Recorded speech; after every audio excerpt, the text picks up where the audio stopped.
काली रात का साया शाम का वक्त था और बारिश ने पूरे शहर को भिगो दिया था। अंजलि अपने दोस्तों के साथ एक पुराने हवेली की ओर बढ़ रही थी। वह हवेली वर्षों से वीरान थी और उस पर भूतहा कहानियां सुनने को मिलती थीं। दोस्तों ने शर्त लगाई थी कि कौन रात भर उस हवेली में रह सकता है। अंजलि ने बिना सोचे समझे शर्त मान ली।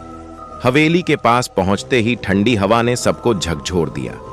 बड़े बड़े पेड़ हवेली को ढंके हुए थे और उसकी टूटी फूटी खिड़कियों से अजीब सी आवाजें आ रही थीं। अंजलि ने अपने दोस्तों को गुड बाय कहा और दरवाजा धक्का मारकर अंदर चली गई। भीतर कदम रखते ही उसे अजीब सा एहसास हुआ। ऐसा लगा मानो किसी ने उसे छुआ हो। हवेली के अंदर धूल और मकड़ियों का जाल बिछा हुआ था। अंजलि ने अपनी टॉर्च ऑन की और इधर उधर देखने लगी। दीवारों पर पुराने समय के चित्र लगे थे जो देखने में डरावने थे। एक कमरे में पहुंचते ही अंजलि की टॉर्च बंद हो गई। उसने कई बार कोशिश की लेकिन टॉर्च चालू नहीं हुई। चारों तरफ अंधेरा छा गया। अंजलि की सांसें तेज हो गईं। अचानक उसे एक हल्की सी हंसी सुनाई दी। वह हंसी एक बच्चे की थी, लेकिन हवेली में कोई और नहीं था। अंजलि ने आवाज का पीछा किया और देखा कि सामने एक छोटी सी लड़की खड़ी थी। लड़की सफेद कपड़े पहने हुए थी और उसके बाल चेहरे पर आ रहे थे। वह जमीन पर बैठे कुछ गा रही थी। अंजलि ने साहस जुटाकर पूछा, तुम कौन हो? लड़की ने सर उठाया और उसकी आंखें बिल्कुल काली थीं, जैसे कि उनमें कुछ भी नहीं था।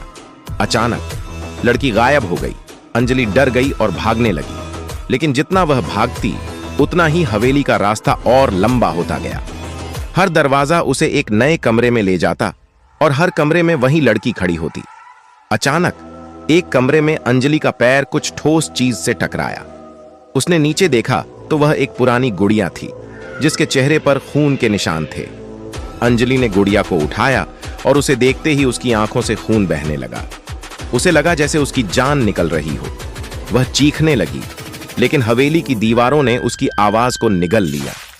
तभी दरवाजा अपने आप बंद हो गया और अंजलि को एहसास हुआ कि वह फंस गई है। रात बीत गई और सुबह अंजलि के दोस्त उसे ढूंढने हवेली पहुंचे। हवेली के दरवाजे खुले हुए थे, लेकिन अंजलि का कोई अता पता नहीं था। उन्होंने हर जगह तलाशा, लेकिन अंजलि की सिर्फ वही गुड़िया मिली। हवेली के बाहर आते ही उन्होंने देखा कि हवेली की खिड़की से वही लड़की उन्हें देख रही थी और उसके हाथ में वही गुड़िया थी जो अंजलि के पास थी। उस दिन के बाद अंजलि कभी नहीं मिली और हवेली की कहानियां और भी डरावनी हो गईं। यह कहानी उन भुतहा हवेलियों की याद दिलाती है जिनके रहस्यों को जानने की कोशिश करना हमेशा खतरे से खाली नहीं होता।